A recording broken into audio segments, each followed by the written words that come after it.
week? Are you struggling to get your creative writing on?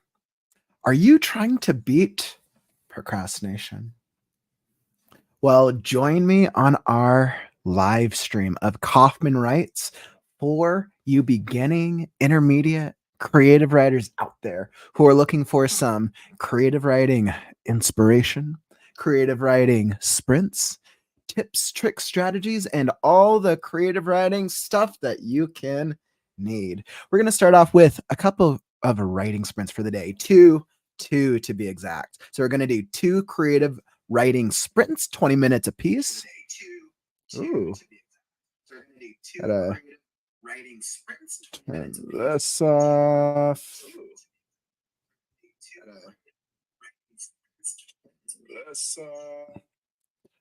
All right. Sorry about that. I am welcome.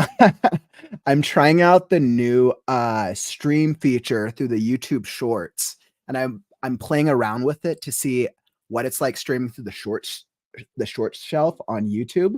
It's a brand new feature that YouTube actually just launched like previously. So I'm playing around with it. So bear with me if you're on the shorts channel hopping onto this live stream, as I'm kind of getting used to streaming on the vertical camera through my phone.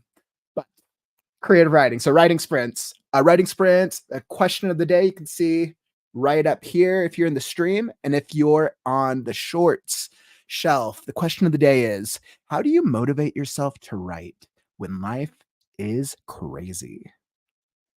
We're going to touch upon that shortly after our writing sprint. And then you're going to get our Friday creative writing trivia. Originally, I asked myself, can I do 100 pieces of creative writing trivia? I don't know, but you know what? We're best going to find out. All right, so let's do it. So let's hop right into our first writing sprint number 1. So we're going to start with writing sprint number 1 for 20 minutes. And I got to get some music up in here.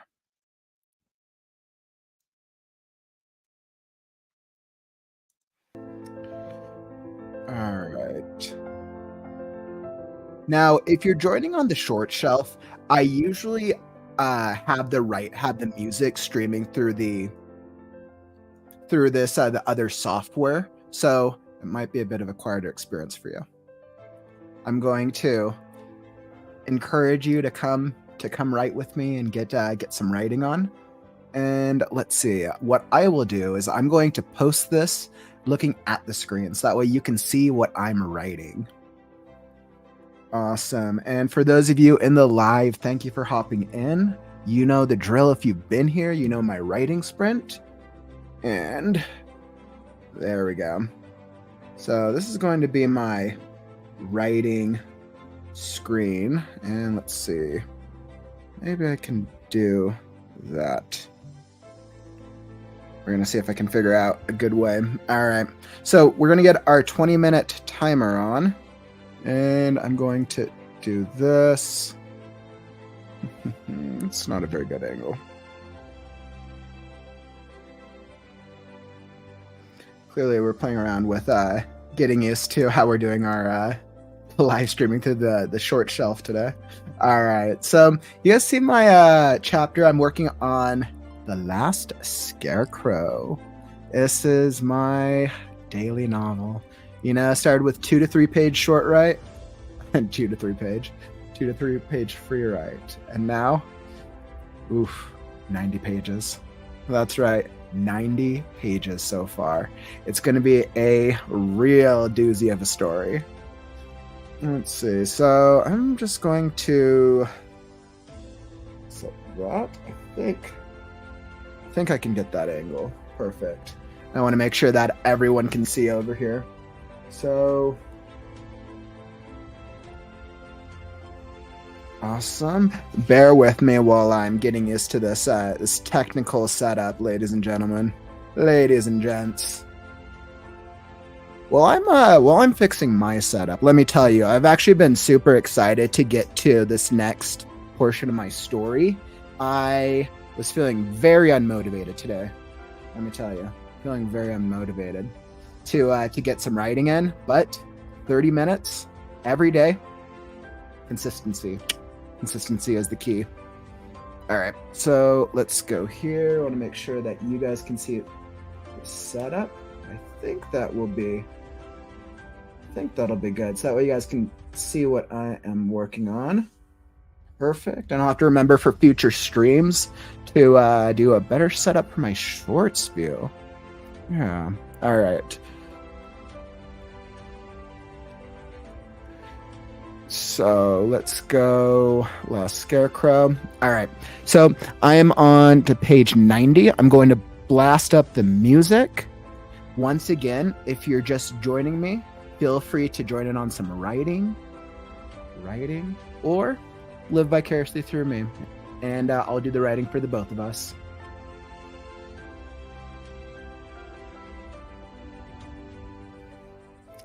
All right. And the 20 minutes starts now.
I wrote my character yawning, and then I yawned.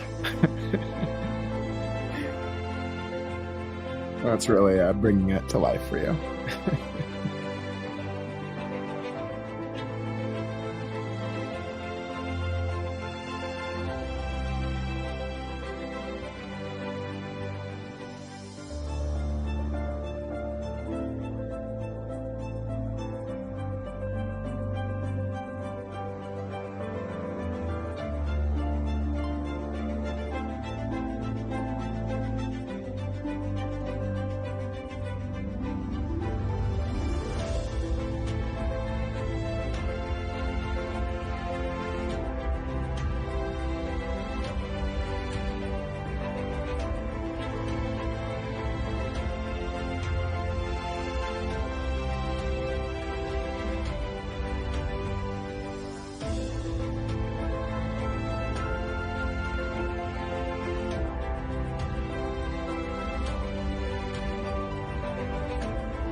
right.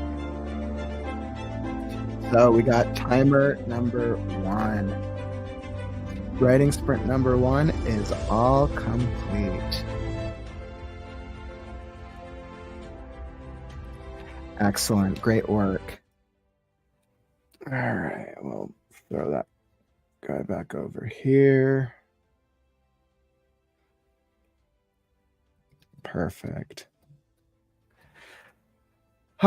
You know what? Today, the struggle was real. So we got through the first writing sprint, which means it's time for 10-minute break. All right, let me throw this timer. I got this cool. There we go. So we got our writing break over here. I don't know about you. How's your writing and how's your stories coming along today? I don't know what was going on with me. This is what, day 47 of my 30 minutes a day challenge, and struggle was real. Wow. I started off trying to figure out like, okay, this is what I want to write. This is the part that I'm at. And it just like right over my head. I did not know what I wanted to work on today. I was asking myself, I'm like, okay, am I like trying to write this character? Like, what's the next part?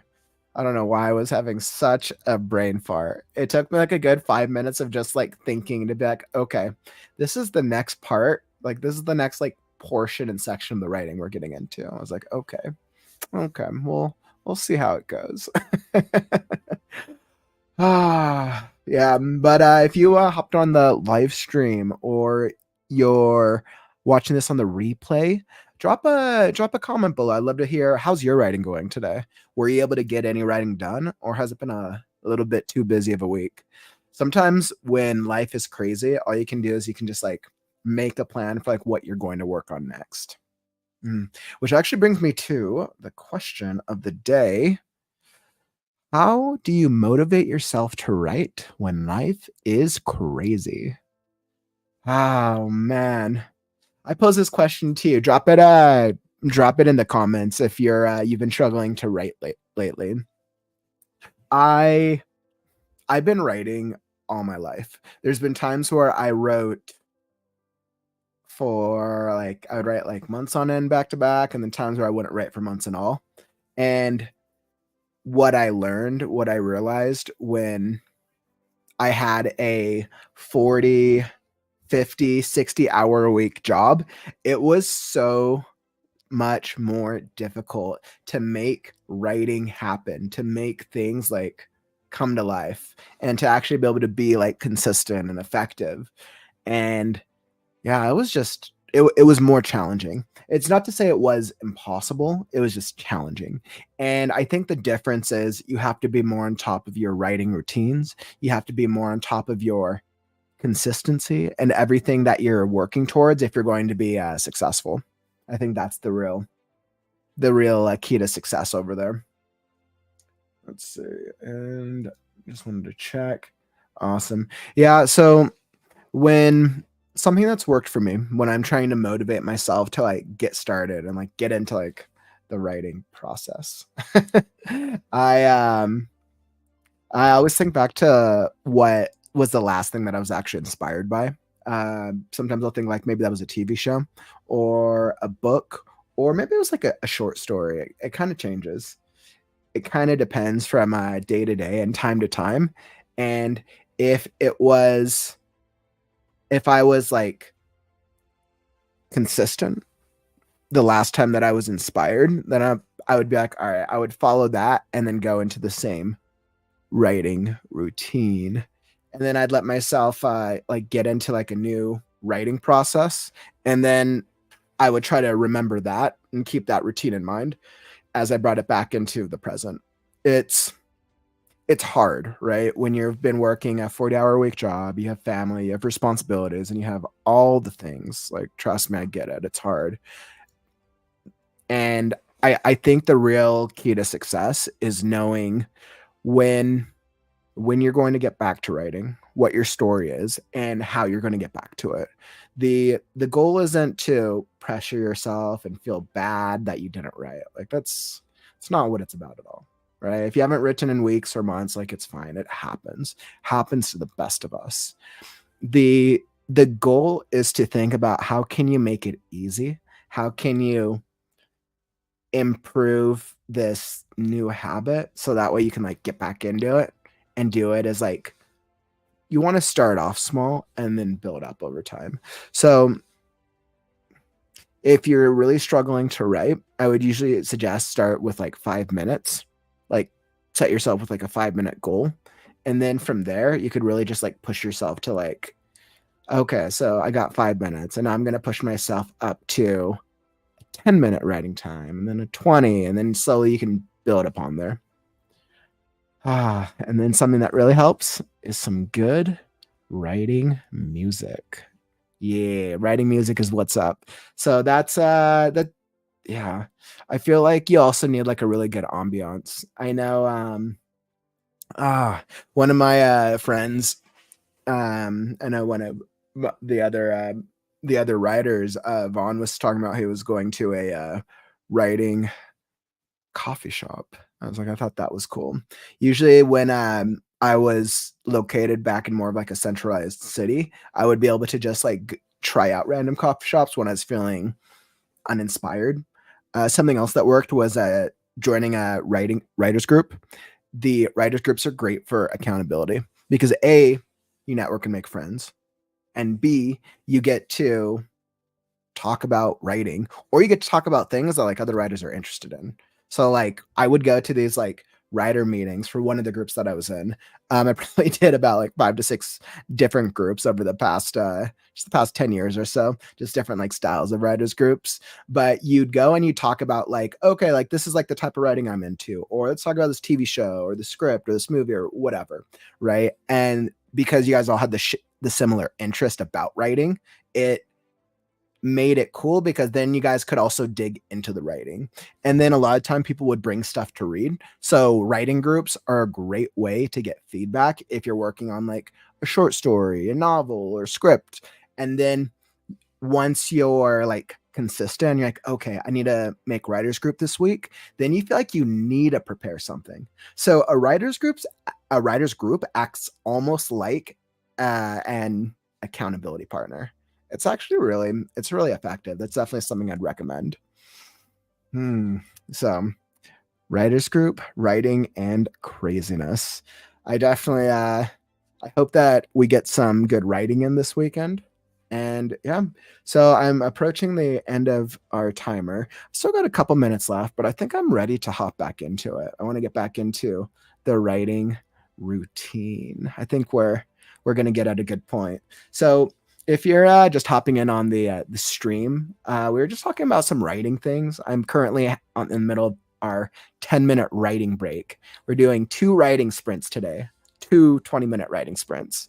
I started this 30-minute a day challenge about, what was that, 47 days ago. I challenged myself to write 30 minutes a day every day for 1 year. That's right, 1 year. And it started off with doing like a couple like 2 to 3 minute free writes. Not 2 to 3 minutes, 30-minute free writes. And then that led me to starting my novel, The Last Scarecrow. So it's been exciting. It's been a journey. All right. So I'm going to hop back into it. I'm good with my writing break for today.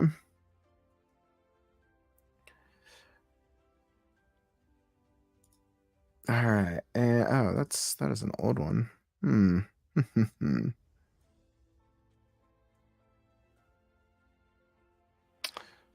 Weird. It deleted all my banners. Okay. Strange. All right. Well, we'll throw that one up. And we're going to hop right back into writing sprint number 2. And let's throw on that music again.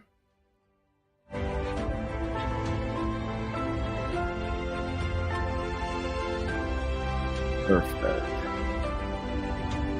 And if you're hopping into the stream, I'm going to set up the writing setup and kind of see what's going on with the writing.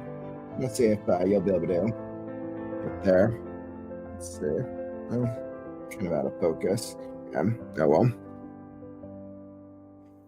All right.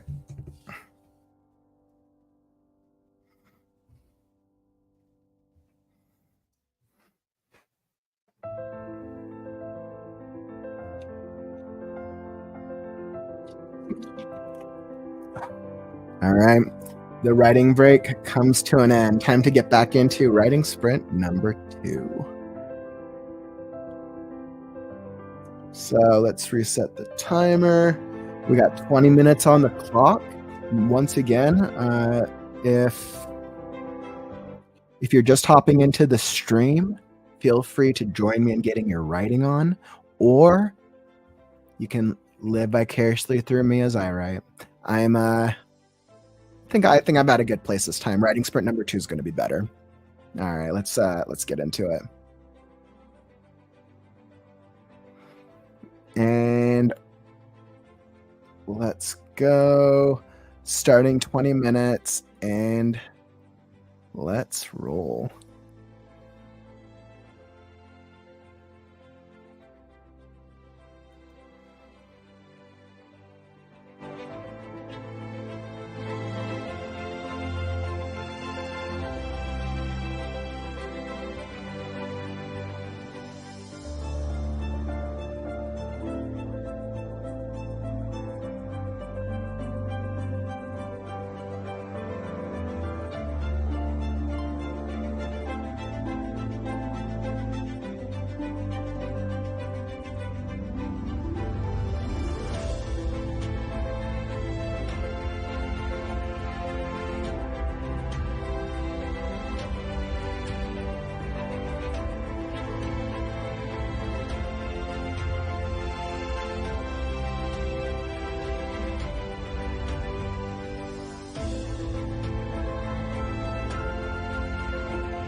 Thanks, Vicky. Thanks for dropping by the live stream. Appreciate ya.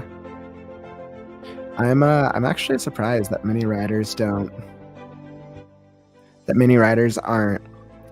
typing their stories out in real time. I've been doing this now for 46 days, every day. Just like a little bit. I figured if I got into writing on my story, then others would hopefully be inspired to work on their stories as well. Wow, yeah, that actually brought me like right to the time. Ooh, so yeah, thank you for hopping into the live stream, by the way. I got some good, really great writing. I've been working on this story, The Last Scarecrow. Have you gotten any writing done on your end recently? I want to say that I started this. It like started out as like this short like free write, and now I've been. Man, I want to say the story is reaching about what's that? 90 pages. Let's see. I think I'm approaching 100 almost. 96. Wow. So I'm approaching 100 pages with this novel. It's The Last Scarecrow. It's probably going to be about. I guess it'll probably be about 300. But yeah, if you're ever wanting to watch some or read or watch some writing, I live stream every single day. Monday through Friday, I've been doing around 6 p.m. Mountain time. And then weekends, I tend to go a little earlier in the afternoons. But definitely, if you found any value from the writing, don't forget to like, subscribe, follow, all the stuff. And that way you'll know when I go live. So that was exciting. We got 2 writing sprints out of the way. And we are on to our next segment. So welcome to Fridays. I thought it would be fun to go over some creative writing trivia, some did you know? Let's see. Woohoo, every day. I'm not good with it. Thinking about it is more fun than actually writing for me. I'll check out your vids now. Yeah, sweet. That's awesome. Yeah, I'm like, woo, 90 subs. Yay. Akio, your lucky number 90. When I hit like the thousands upon thousands of subscribers, you'll always be my favorite number 90 over here. Yeah, no, it's just like when I was developing this live stream, I was kind of asking myself like, how do I like show my writing process to others? Like I've been writing all my life and I have so much fun when I'm working on writing, right? I have so much fun working on my stories. And I've kind of been going back and forth on when I'm doing the writing process itself. Sometimes I just like throw on the music really loud and I just get into it. And then other times I'll like narrate and I'll kind of talk through what my process is as I'm writing. Yeah, so I kind of go back and forth. It's kind of depends on what y'all are feeling like based on the day. Awesome. So for Friday, I've been doing something fun. So creative writing trivia. Did you know? So did you know that Hemingway's 6-word story? So Hemingway, I remember I learned this actually the back in my college days. So Hemingway's 6-word story. So Ernest Hemingway once wrote a 6-word short story. For sale, baby shoes, never worn. It's a powerful example of minimalist storytelling. I think it's interesting. It goes to show just how short storytelling can be, especially if you're hopped in through the live stream or if you watch like shorts videos or TikTok videos. Like you have to tell a story in under a minute. Like the struggle can be real sometimes. Let's see what's another good one. I saw a meme about like maybe it's like Ernest like Hemingway's like maybe it's like a celebration or maybe it's like a birthday or something like that coming up. Or maybe just all this is it's a sign. It's all like the famous writer weekend. All right, next trivia. Let's see. Didn't know it was Hemingway. The guy said it was from Reddit.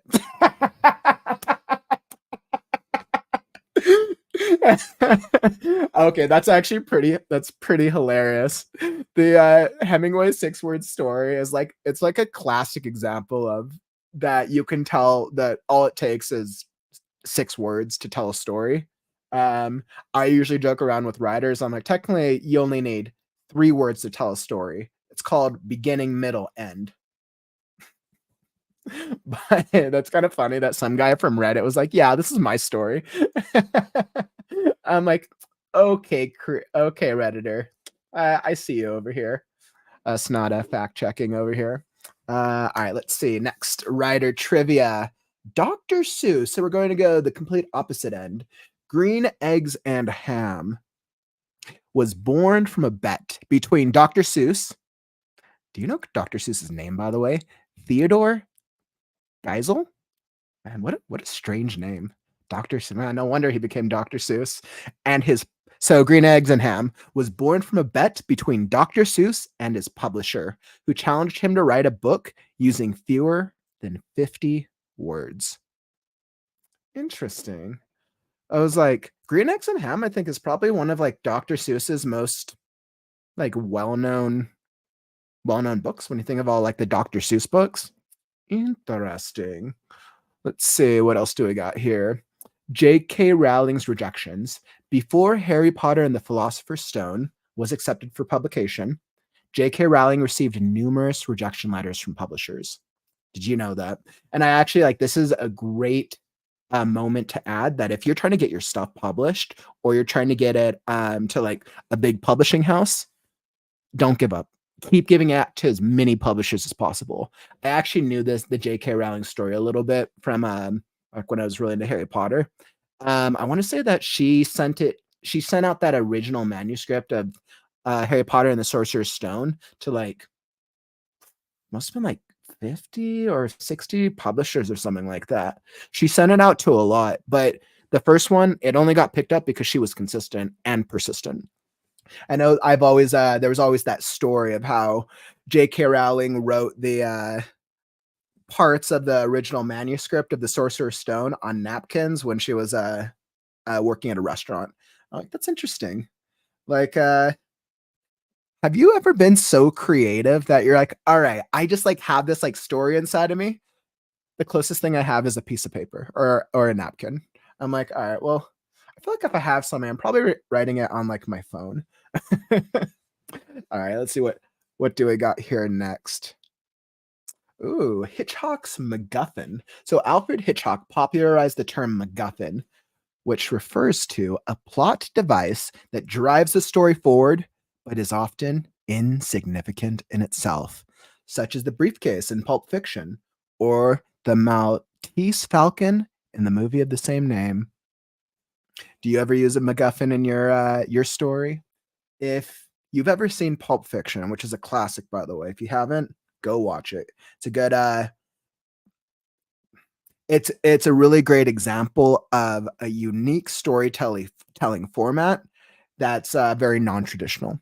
But essentially, throughout the movie, they show the briefcase throughout the entire movie. The hitman guys have the briefcase. They carry it with them, but you never actually get to see what's inside the suitcase. They always reference it.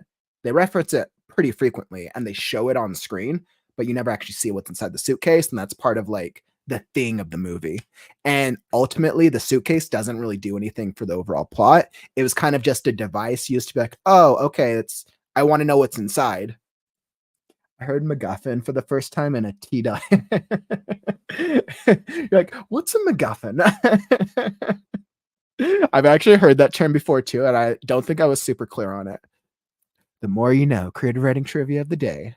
All right, let's see. William Shakespeare is credited with introducing over 1,700 words and phrases to the English language. Wow. Wow, that's including eyeball, bedroom, and skim milk. Indubitably. Who would have thought that Shakespeare was responsible for skim milk? Oh my god, that's hilarious. Vaughn, what's up? Welcome, by the way, man. Vaughn in the house. Let's see. I convinced my family to go down to Mexico, and we're all tempted to do a reunion trip after almost 10 or 11 years away from Mexico. And we're deciding that because the political drama of Trump. Yes, that will for sure be a thing. I think as the year progresses, there'll be more and more people talking about just the political state of the world and politics, especially with the election, which is why it's our responsibility to be creative, inspire creativity, write your story, and tell the story that you want to write. Tell the story that you want to write. Um, you know what's interesting? You're like, Kia's like, what? You know what's interesting? I always joked around. I'm like, well, if our political system is ever like screwed over, and it's like I don't feel like I have a chance for anything, I'm just gonna go up to Canada. I'm gonna go like live in ignorance up there with Canadian culture. I've never been up there before. Vaughn, it's funny you thought about going south to Mexico. I'm going north where the snow gets even worse. Let's see. All right, let's get some more.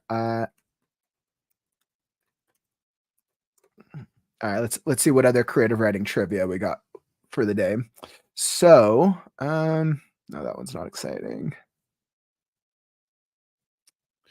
Let's see.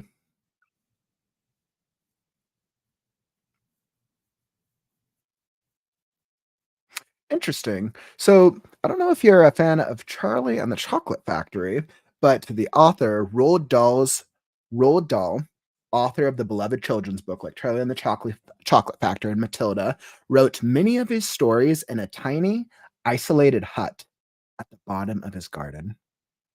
Now that is a writer's retreat. Talk about having like imagine if you just had a little writing space. Like most of us probably work in like a house or an office or we go to a coffee shop. That's the thing to do. Um, but imagine if whenever like you needed to go write work on a story, you had like a small little like hut or like a cave of some type to just go like sequester yourself into. I'm like, sounds good. And I was like, maybe I'm gonna do that for a writer's retreat. I'm just going to go find like the middle of nowhere. And maybe that is what will inspire inspiration. All right, let's see what we got next. Stephen King. So Stephen King's daily writing routine. I don't know if you've ever read Stephen King's book on writing. Excellent read, gives great advice for writers. But so Stephen King, known for his prolific output of horror and suspense novels, sets himself a daily writing goal of 2,000 words and does not stop until he achieves it. Actually that's a good writing goal. So 2,000 words. So I had to calculate this. I don't know if feel free to chime in based on your writing, but when I'm writing stories and I'm working on storytelling either myself or with clients, I always think of it in terms of page count.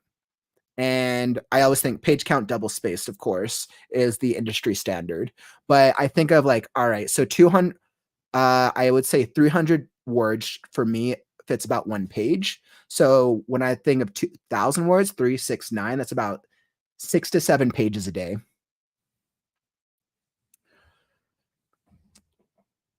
Let's see.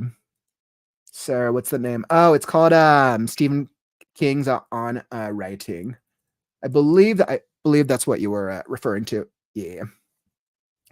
But it's a great read. It must have been about 10 years, 15 years ago. It's a little bit of an older one, but it's a really good classic. If you're ever a fan, if you've ever been a fan of any of Stephen King's stuff, we know that in this day and age, there's all of his books have been turned into television shows or movies, some that are hit or miss, but it's a very good he gives a lot of really good thoughts, ideas, and motivations about the craft of writing, and it's really interesting. Let's see, what else do we got?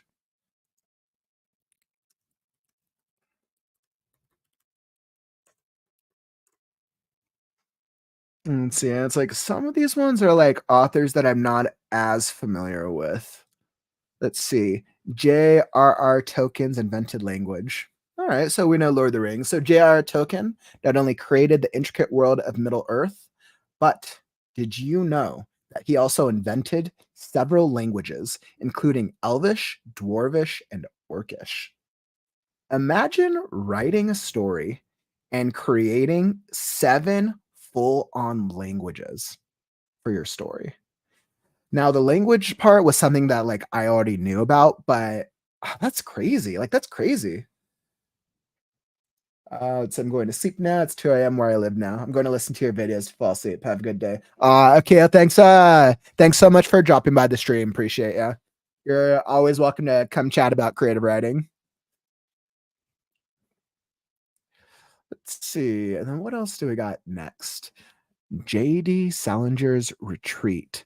So, I don't know if you've ever read The Catcher in the Rye, but J.D. Salinger, the author of The Catcher in the Rye, became increasingly reclusive later in life and stopped publishing new works altogether.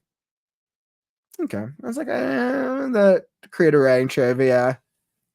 That one was just all right. I'm like, what writer doesn't become reclusive in their life? Let's see.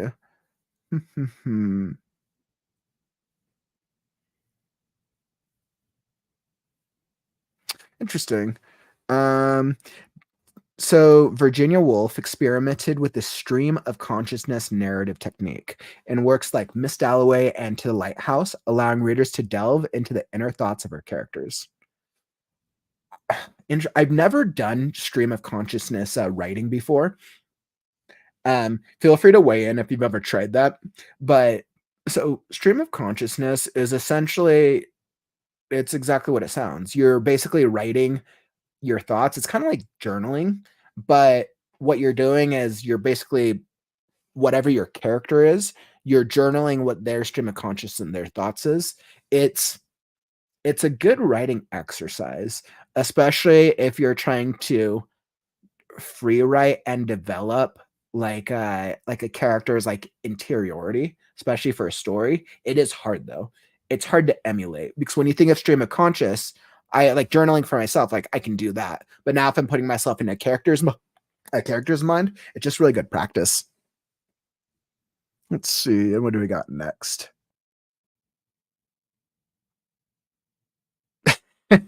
Maya Angelou's writing ritual. So Maya Angelou rented a hotel room and brought legal pads, a thesaurus, and a bottle of sherry to write without distractions. I'm like, all right, so let's say that you need to work on your next great novel. Who doesn't need a bottle of sherry to make it through the writer's block? Let's see. Wow. So Terry Pratchett's Discworld series. I've never read Terry Pratchett's work. Feel free to drop a comment if you have. But so the Discworld series consists of over 40 novels set on a flat disc-shaped world bounced on the backs of 4 giant elephants standing on the back of a giant turtle. I've heard great things about the Discworld series. I've just heard very good things about how funny it is.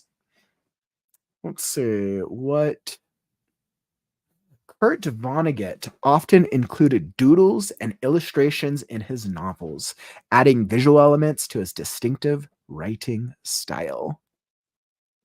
Interesting. That probably adds a good element if you're doing like drawing pictures.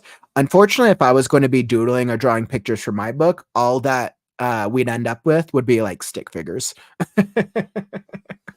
Oh man. Let's see. Oh, 451. So Ray Bradbury's Fahrenheit 451 novel was titled after the temperature at which paper ignites, reflecting the book's themes of censorship and suppression of knowledge. Oof. For the Fahrenheit 451 is a really intense novel. It's about the destruction of knowledge, and it's very dramatic, sad, heartwarming all at the same time. There was a show that came out retelling it, which did pretty decent job. All right, so I think That's a good spot. I think, we made it through about, say about 20. Yeah. I think we made it through about 20 pieces of trivia today. So, we got trivia, we got some writing sprints, we got our motivation question of the day. If you found any value from any of the stuff, the creative writing things, don't forget to follow, like, and subscribe. If you're watching this on the replay, I am streaming every day as I am developing The Last Scarecrow, this crazy post-apocalyptic fairy tale, and doing different creative writing things to help you become a better writer. And let's see, let me throw up. So, tomorrow I will be up on Kauffman writes. So this will be my schedule for the weekend. I'll be up 3 p.m., which will be Mountain Standard Time, Saturday and Sunday. Feel free to come join me. But tomorrow, and I actually should have mentioned this, but tomorrow is live writing free write day. So if you want your work read, I'll throw up a comment. If you want your work read or critiqued,